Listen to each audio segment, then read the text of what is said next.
네, 김동완 기자의 이 코너는 정말 그 종목 낚시뿐만 아니라 뒷담화 코너는 어떤 시장에 참여하시는 분들이 한 번쯤은 꼭 한번 다시 보기 등을 통해서라도 한번 좀 음금히 음미해볼 만한 그런 가치가 있다 이런 생각이 듭니다. 자, 시간이 별로 없습니다. 자, 시간이 별로 없습니다. 개콘 그 코너 같네요. 네? 네. 비상대책위원회인가요? 네. 네, 시간이 별로 없습니다. 네. 자, 진짜 시간이 별로 없어요. 네, 그건 아닌데. 괜찮은데. 네. 근데 시간이 진짜 별로 없다니까요, 진짜. 알겠습니다. 자, 오늘은 어떤 이야기입니까? 네. 그, 코스닥에서 최근에 보기 드문 업체 중에 하나입니다. 그러니까 연간 영업이익 목표치가 있었는데, 3분기도 안 돼서 이제 훌쩍 넘겼다고, 여기 사회이사분이 얘기를 하신 적이 있는데, 사회이사면 누군지 아시겠군요. 어쨌든 그 이사회에서 이런 얘기가 나와서 영업이익이 너무 커져서 사실은 좀 고민 중이다. 그래서 그런가? 그 이후에 굉장히 여기가 이 회사 TV 광고를 많이 때리고 있습니다. 예, 그 국내 최대 음원 사이트 멜론을 운영하는 그 로엔 얘기입니다. 여기 뭐 네, SK텔레콤 손자 회사고 SK 그러니까 SK 플랫폼의 자회사가 될 걸로 그렇게 예상이 되고 있는 회사인데요. 가수 아이유를 직접 매니지먼트하는 그 소속사로도 잘 알려져 있죠. 그 국내 음원 시장 40% 이상을 장악을 했는데 그 이 회사가 주가도 오르고 뭐 굉장히 이익도 많이 내고 하지만 그 씁쓸한 표정을 짓는 사람들이 많이 있습니다. 네. 씁쓸한 표정을 짓는 사람들이 있다. 네. 그 말하자면 음악을 만드는 제작사 분들이라고 할 수 있습니다. 그럼 로엔뿐만 아니라 최근 그 엔터테인먼트 관련 업체들이 그 대체로 국내외로 그 흥행도 하고 수익도 많이 올리고 있지 않습니까? 네. 근데 왜 이렇게 불편한 시선으로 보고 있죠? 글쎄요. 불편한 이유는 그 결론만 말씀드리면 로엔은 돈을 많이 벌지만 다른 데들은 많이 못 벌어서 그러겠죠. 네. 일단 K-팝 열풍이 불고는 있지만 음악을 만드는 회사들은 대부분 가난합니다. SM이 주가가 급등했지만 작년에 255억 원 영업이익 냈고 올해 한 210억 원 정도 낼 것으로 이렇게 그렇게 기대가 되고 있습니다. 물론 이제 내년에는 좀 많아질 거로 기대가 되는데 그렇군요. 근데 이제 SM도 이 정도 버는데 YG나 뭐 극히 일부 회사들을 제외하고는 대부분 음악 회사들은 돈을 못 벌고 있는 게 현실이고요. 그 제작사들은 그 로엔이나 네오이즈 인터넷, 엠넷 미디어, KT 뮤직 이런 음악을 유통하는 회사들이 콘텐츠의 가격을 좌우를 하기 때문에 유통업체만 고수익을 올리는 악순환이 반복되고 있다. 이런 그 원성이 자자합니다. 실제로 음원업체들이 월당 그 5,000원에서 10,000원 무제한으로 서비스하는 복합형 상품으로 인해서 음악이 헐값에 거래가 되고 있다 이런 얘기인데요. 그나마도 이제 로엔하고 엠넷 미디어 등 유통사들이 이 헐값의 70%를 가져가면서 제작사로 들어오는 돈은 뭐 스트리밍 할 경우에 한 곡당 1.2원 정도. 1.2원요. 그리고 이제 애플 아이튠즈의 경우에 거의 1달러죠. 0.99달러니까.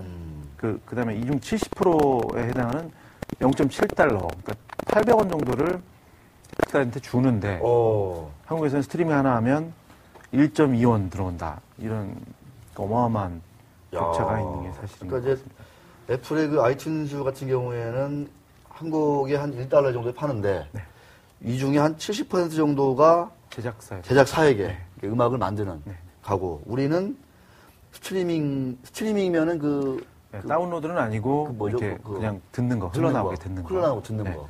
다운로드도 한 6원 정도? 6원 정도. 평균은 그 정도.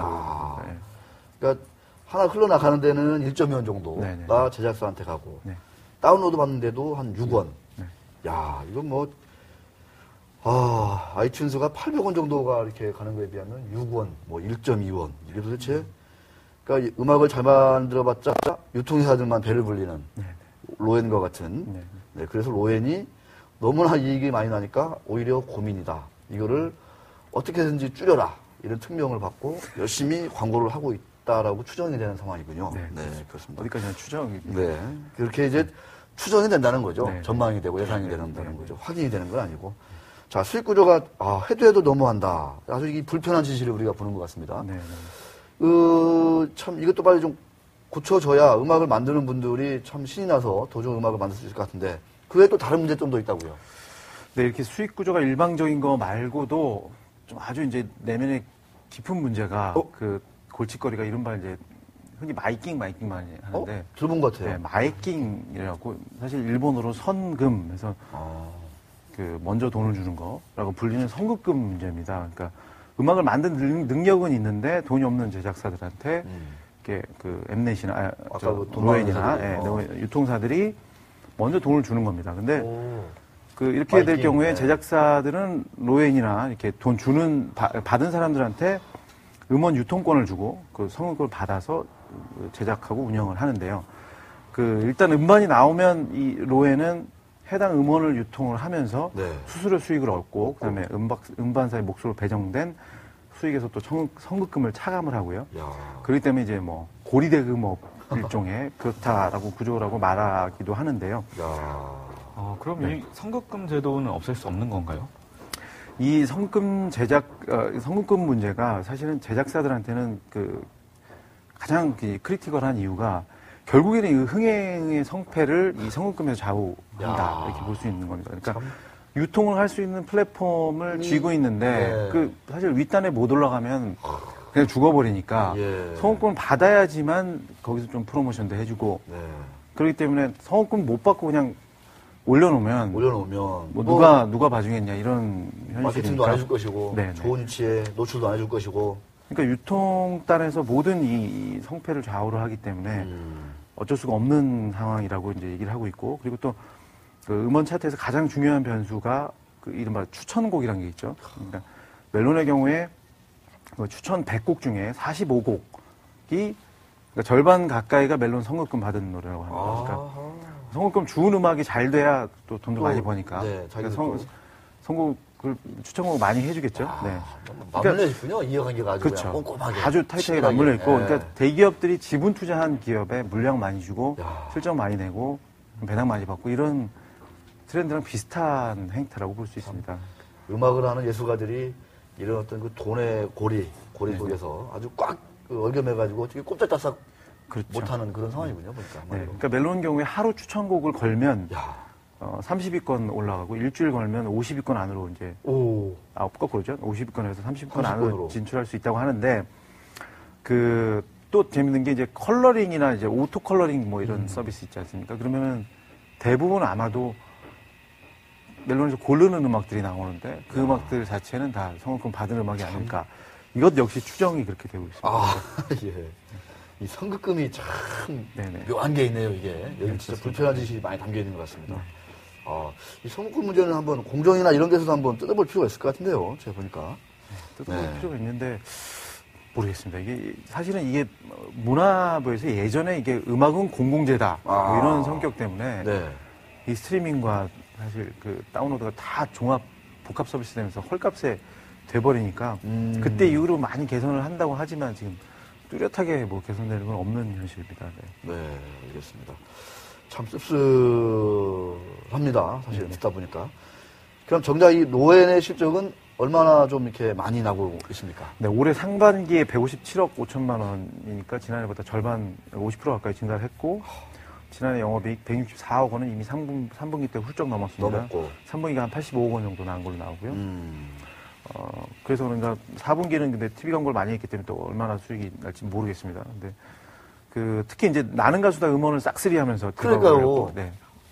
그리고 멜론 막 광고 엄청 하던데 나가서 보니까. 근데 이렇게 저는 그런 것도 어떻게 보면 빨리 먹고 잘 나간 것 같은 게 로엔에 이어서 바통을 넘겨받은 게 이제 네오이즈 인터넷인데 뭐 일간 업계에서 나가서 요새 네오이즈가 나나요? 네. 아 그래요? 근데 인기가 뚝 떨어졌죠. 제가 잘 안 봐서 뚝 떨어져서 상투를 잡고 잡았다 이런 관측들도 있는 것 같습니다. 네, 알겠습니다. 참 그러면 이 로엔을 특히 좀 이렇게 뭐랄까 질투하는 때로 나아가서 음해하는 이런 업계의 어떤 쓴소리들이 좀 적지 않게 있겠네요. 어떻습니까? 네, 제가 인터뷰에 예전에 한번 다뤘던 내용인데 그 김창완 작곡가 뭐 잘못된 만남 굉장히 좀 예전에 유명했던 분이죠. 그 지금 KMP라고 그런 그 제작사들의 7개 회사가 뭉친 회사의 대표이사를 맡고 있는데 그 이런 말을 한 적이 있습니다. 그러니까 음악 유통 시장의 비정상적인 구조가 선택의 폭을 제한을 하면서 대중들은 아주 질이 낮은 그러니까요. 싼 음악만을 듣게 됐다 이렇게 저희 아주 큰 문제 아니겠습니까, 저게? 네. 그러니까 그 로엔에서 추천하는 노래만 노출되고 그것만 다운받고 그게 1등 되면 또 딴 데서 더 받고 그러니까 1,000만 원 들여서 만든 음악이나 뭐 그냥 컴퓨터로 뚱땅한 음악이나 똑같은 가격에 거래가 되고 있으니까 가격 선택이 너무 없다 이런 얘기가 되겠죠. 3분이 남았는데 네. 오늘은 하시죠? 이 남은 거. 네. 정모나 지난번에 못했기 때문에. 그러네요. 네. 자, 어떤 겁니까 오늘은? 네, 간단하게 말씀드리겠습니다. 네. 이게 좀 이 회사가 재밌는 회사인데요. 상장된 지 한 3년 정도 지난 것 같은데 인포피아라는 회사인데요. 인포피아. 그러니까 어떻게 보면 노령화 사회에 있어서 이제 주식이 완전히 채권이네요. 네. 주봉을 보니까 거의 뭐 이렇게 네, 그렇습니다. 몇 년간. 그러니까 이런 변동성장에서 이런 회사도 별로 없죠. 근데 재밌는 게 이제 저희 아버지 어머니도 이제 당뇨가 있으셔서 이렇게 이렇게 혈액 채취하는 그 키트 만드는 회사인데요. 그러니까 이 회사가 지금 앞으로 식약청 승인을 받고 지금 준비를 하고 있는 게 혈당뿐 아니라 뭐 암, 당뇨병 이런 것도 다 이 포터블 기기로 진단할 수 있는 그런 그 사업을 추진을 하고 있습니다. 그리고 또 그 최근에는 이제 삼성전자가 의료기기 사업에 본격 맞아요. 진출한다 그러면서 사실은 어떻게 보면 어쩔 수 없이 이런 그 우량 회사들은 관심을 가지지 않을 수밖에 없는 것 같고요. 네. 그리고 또 이 회사는 그 혈당 측정기 부분에서 수출로 92% 매출을 올리고 있습니다. 그래서 유럽의 32개국에 그 수출을 하고 있기 때문에 대단하군요. 뭐 이런 회사들은 일단 관심을 가지지 않을 수가 없고요. 근데 회사의 비전을 보면 뭐 대기업에 넘겨주거나 뭐 이런 비전은 아닌 것 같은데 어쨌든 이 회사가 꾸고 있는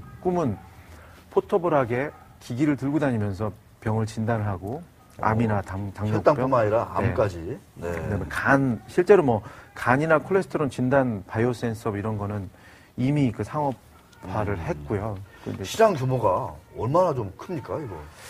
이게 지금 시장 규모는 워낙 이게 9가지 진단 키트라고 합니다. 그래서 뭐 그 질병별로 굉장히 좀 큰데요.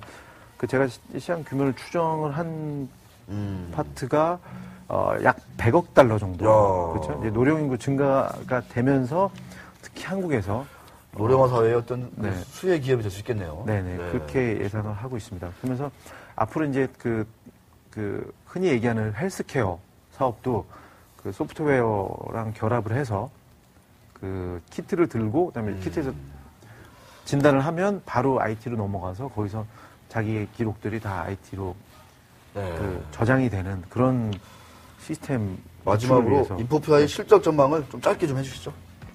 네, 인포피아 실적이 10초 남았다고 합니다. 자, 다음에 하시죠. 다음에 실적은. 네, 알겠습니다. 자, 조 기자님 수고하셨습니다.